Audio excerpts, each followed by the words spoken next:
Hi friends, మా ఇంట్లో lunch ఏంటో చూసేద్దామా. వేడి వేడి అన్నం, సొరకాయ పప్పు. ఫ్రెండ్స్, సొరకాయ వేసి పప్పు చేశాను. అంటే పప్పు చాలా రకాలుగా చేస్తారు, ఆకుకూరతోనూ. ఆకుకూరలో చాలా టైప్స్ వేసి చేస్తారు. నేనైతే మెంతికూరతో ఒక్కటే చేస్తాను. అయితే ఈరోజు సొరకాయ వేసి పప్పు చేశానండి. చాలా టేస్టీగా వచ్చింది. మీలో ఎంతమందికి సొరకాయ పప్పు అంటే ఇష్టమో కామెంట్ చేయండి.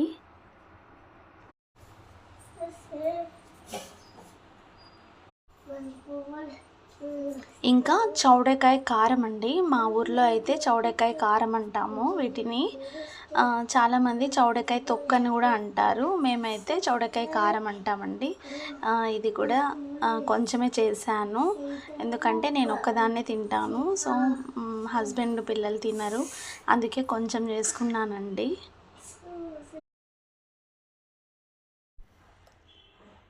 ఇంకా మామిడికాయ చట్నీ. ఫ్రెండ్స్, పప్పు కాంబినేషన్ మామిడికాయ చట్నీ బాగుంటుంది. సో ఇప్పుడు మ్యాంగో సీజన్ కదా, సో ఫస్ట్ టైం చేస్తున్న మ్యాంగో చట్నీ పప్పులోకి బాగుంటుందని.